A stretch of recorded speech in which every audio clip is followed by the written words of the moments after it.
Come on! Hello ladies and gentlemen, boys and girls. I'm going to riff slightly off of something I said in the first video because I watched it back. And there was a point where I talked about how blogging is kind of a throwaway product. And it raised the question whether or not we're beginning to live in essentially a throwaway culture.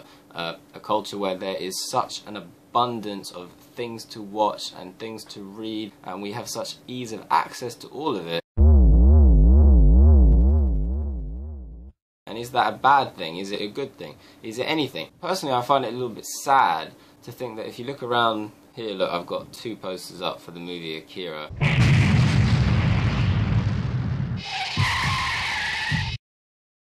Akira, as just a first example, it's an animated movie. It took about 2 years to make. People were animating it 24 hours a day, 7 days a week. They just took different shifts, so there were literally people working right through the night. And it only lasts 2 hours, so to think that it takes a year to produce 1 hour of entertainment, in most circumstances, something that takes that long to make is worth watching more than once. Stop! I find it pretty interesting that the average Marvel comic took about a day for the artist to do each page. Now, how long do you look at the page of a comic book for? Not a day. You know, you don't spend 12, 15 hours staring at one page of a comic, but it took that person about that much time to actually draw it. But anyway, when I was growing up, and a lot of people, we watched films on VHS, right? You didn't have the internet, and sometimes if you went to rent a movie, you'd watch it twice before you gave it back, just because you didn't have anything else to watch. Welcome to Blockbuster Video! You know, if you bought comic books as a little kid, you'd read the same comic 10, 20 times because you didn't have that many. The next time, young man, I find you with a worthless piece of shit like this again, you won't sit down for a week, buddy boy. If you had a video game, you know, you might master it as you had the time to practice it, as opposed to now where there are so many games that you might not even finish the ones you've got, let alone master them. You read 50 Shades of Grey once, right? Fair enough. And then you read Ray Bradbury's Something Wicked This Way Comes once.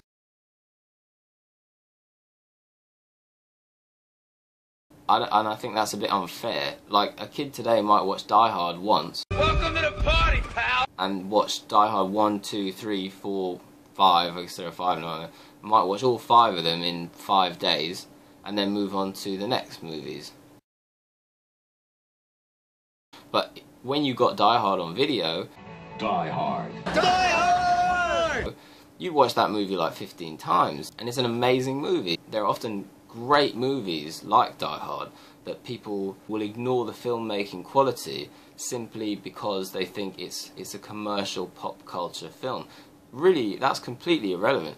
In Die Hard there are some beautiful shots. It's got a very silence before the storm mood to it, which is difficult to build up, and you need a lot of confidence, courage and control as a film director to be able to pull that off. Nowadays most films start with a boom boom boom bang, you know, gets you right in, and often they tend to get a bit boring after about halfway through of this kind of almost watching something that has the pace of an advert, you know, lots of bam bam, cuts, gets you in.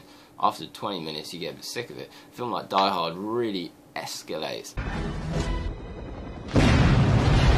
Another great example, Back to the Future, right? Everyone knows Back to the Future. But Back to the Future is often not neglected, but pushed aside as pop culture, art, maybe art.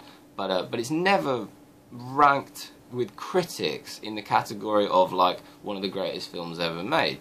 And yet the thing is there are plenty of art house movies that people think are fantastic, and in regards to the actual filmmaking ability of the directors between the art house movie and Back to the Future is so far and away superior, because I'll give you an example. If you watch the opening scene of Back to the Future, it's that long take. It's a long take, right? The camera doesn't cut and it moves along all of the different clocks, and only a really masterful director can pull this off, because it is the art of telling a story with the camera as opposed to telling the story with editing and dialogue and getting the characters to pull you along. So if you watch the beginning of Back to the Future, the camera moves along the clocks really beautifully, then it moves down, then the camera moves all the way down to the entrance, and the door swings open and we only see Marty's now iconic Nike trainers. We see his feet and he walks in and we still don't know who he is. It's really hard. It's much harder than nowadays where they often have 2-3 cameras on a set and they just shoot everything and then they take it to the editing room and normally screw it up because the power of a single image is so much more powerful than 3 random images that you cut together that have no actual depth. If someone snaps a picture on their iPhone with no thought behind it, it's not the same as somebody who sits down and says what is the meaning of this shot before they direct it. Anyway, if you watch that scene, there's the cool stuff earlier on, the prophesizing almost, where you can see like on one of the clocks there's the character hanging off the clock, which is alluding to what's going to happen at the end. The Doc Brown hanging off the clock is referencing Harold Lloyd as well. And then as it passes, you get the television blinks on, and the news reporter is talking about how plutonium has been stolen. Denied the rumor that a case of missing plutonium was in fact stolen from their vault 2 weeks ago. Almost as if this is just irrelevant, but it's obviously relevant. There is no pissing about with the directing of this. Everything happens for a reason. Then the camera follows Marty's feet and he drops the skateboard, right, and he kicks it and it wheels into plutonium, right? So you realise, oh, okay, and there's a connection. But suddenly all these different things are happening. The camera is so brilliant that he's already, in just this opening, without even really saying much at all, established so much. You've got the Harold Lloyd reference, you've got the thing alluding to what's going to happen at the end of the film, you've got all of the different clocks, kind of weird scientist, you've got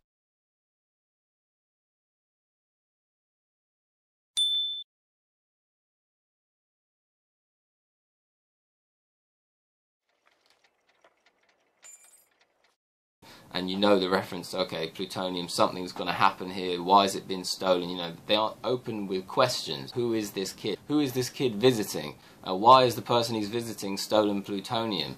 All that sort of stuff. And all of that's been established in really one shot, you know, just one image. It's a moving image, but it's been established in one image. You compare that to most modern films and most so-called art films, where they're just hacked. They're just hacked up. There's no planning. I've worked on enough film sets to know that most directors don't have any idea what they want. They show up on set, they go to the cinematographer, what do you think?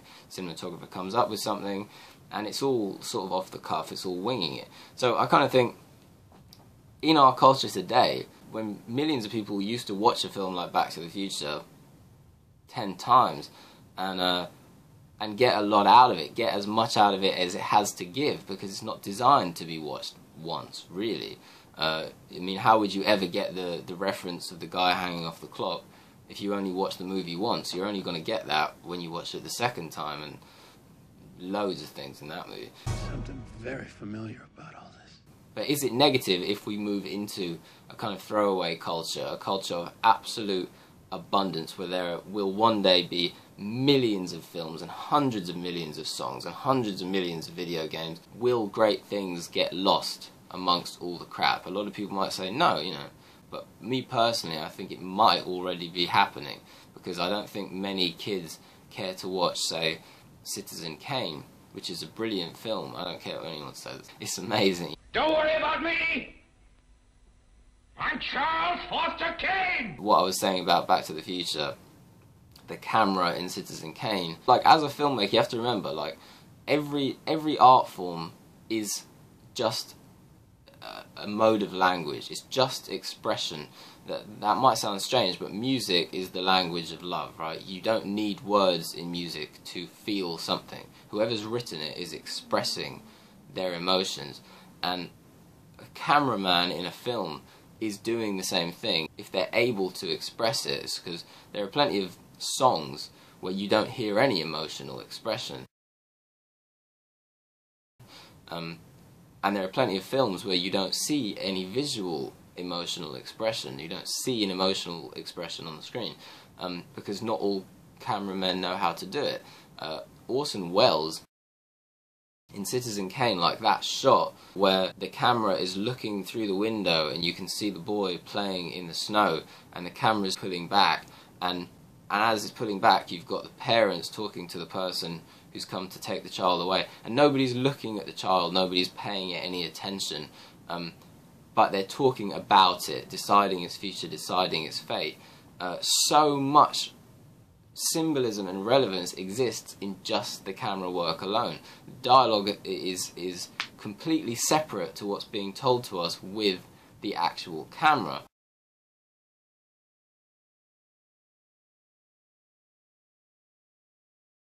And that's phenomenal. Not many films have that. So I kind of feel like growing up, you can learn the language of visual storytelling just like you can learn the language you speak with, just like a musician can learn the language of how to play an instrument. But you don't necessarily always know what's being said to you, because since we grow up in a consumerist culture where if you grow up watching loads of adverts and kind of mediocre television programs, some are brilliant but some are mediocre, and they're made very quickly, there is often no meaning behind an image, and because of that our brains get adjusted to not look for meaning in an image. So when we see meaning in an image, we don't actually see it. We look at it but we don't see it because we're not expecting there to be any meaning. We look to the dialogue and the actors and the story itself without thinking what is actually being expressed purely in the visual. So on that note, a movie like Citizen Kane, like plenty of kids are not going to rush to watch it whilst they'll rush to watch whatever the latest Hollywood blockbuster is, some of which might be impressive and a lot of fun anyway, but they won't go back and watch things that are generally worth watching multiple times. Fight Club is a great example where you can watch that film 20 times and you always see something different, you always see something new. I'd flip through catalogs and wonder, what kind of dining set defines me as a person? So I throw that question out to you, the viewers, all 1, 2, 3 maybe of you.